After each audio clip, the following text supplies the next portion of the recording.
Hello folks, and welcome back to Podium Quick Tips. Now, we've just released SU Podium version 2.5.1, which includes the brand new Panorama feature. So we thought this would be a great time to record a short little introduction that kind of walks you through the process of creating and using Podium Panoramas. And if you haven't seen the feature yet, what it does is it renders a 360-degree panoramic image that you can open in a browser or send to a client or embed on a web page and look around like you're standing in the room.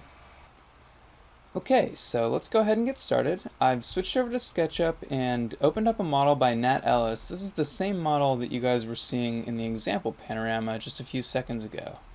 Now, creating panoramas is really a two-step process. The first thing we need to do is render an equirectangular image, which is basically a flattened representation of the scene that we're in. And then we'll use the Podium image editor to convert that to a 360-degree spherical panorama that we could open in a web browser. So once your scene is set up, it's really a pretty straightforward process to render a panorama image, but there are a few things I want to talk about. The first thing I want to go over is camera position. Obviously, for a 360-degree panoramic render, we're trying to capture as much of the room as possible. So we don't want to stick our camera in a corner of the room at a skewed angle.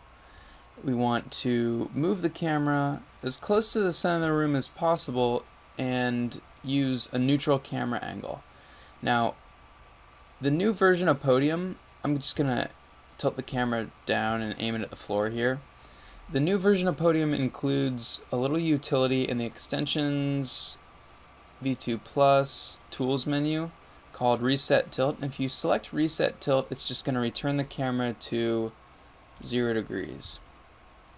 And we've found that this helps a lot. It helps to eliminate strange perspective issues that we were having early on in the testing of the panorama features. So before you render your panorama, Extensions, V2 Plus, Tools, Reset Tilt. So once you've set your camera position, really the only thing left to do is come up into the Podium Options menu and under Image Size, select Panorama. Now, when you're in panorama mode, the width and height are automatically going to go into a 2:1 aspect ratio. So if I change the width to 2000 pixels, the height automatically goes to 1000. If I go to 4000, height goes to 2000. The reason we've done this is just because after a lot of testing, 2:1 was giving us the least amount of perspective distortion in the final panoramic image. So for now, panoramas are fixed at 2:1.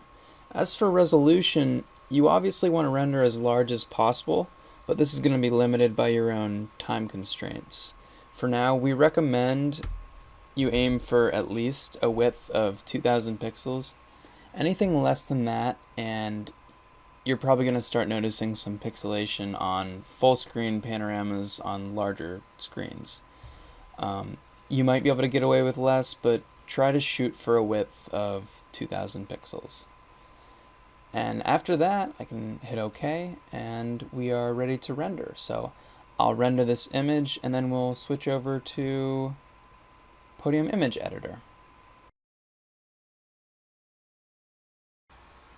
Okay, so the render has finished, and what you see here is our final result. This is the equirectangular image, and this is basically just a flattened representation of the scene from the perspective of the camera. Now, in order to add interactivity to this, we need to go into the Podium Image Editor and convert it to a spherical panorama VR. So let's go ahead and switch back to SketchUp under Extensions, SU Podium version 2.5 Plus, Tools, and open the Image Editor. So we'll open PIE, and then we need to open our image. So File, Open, and I'll just find mine real quick, right here, and load it up. Now, conversion is basically a one-step process, but if you want to do any sort of post-processing, you need to do that before you convert it to a panorama. So let's just go ahead and, just for the sake of example, we'll do a slight contrast boost. Now, in order for any changes you make in PIE to be reflected in the panorama, you need to save the image first. The reason for that is that any changes you make in here are saved in system memory until you actually save the file. So go ahead and click Apply, go to File, Save, and I'm just going to overwrite the original. And then we're all set to convert. So there are two ways to do this. There's an icon here for Panorama, or you can go to File, Panorama. It doesn't matter which way you choose, they both do the same thing. So let's click that icon.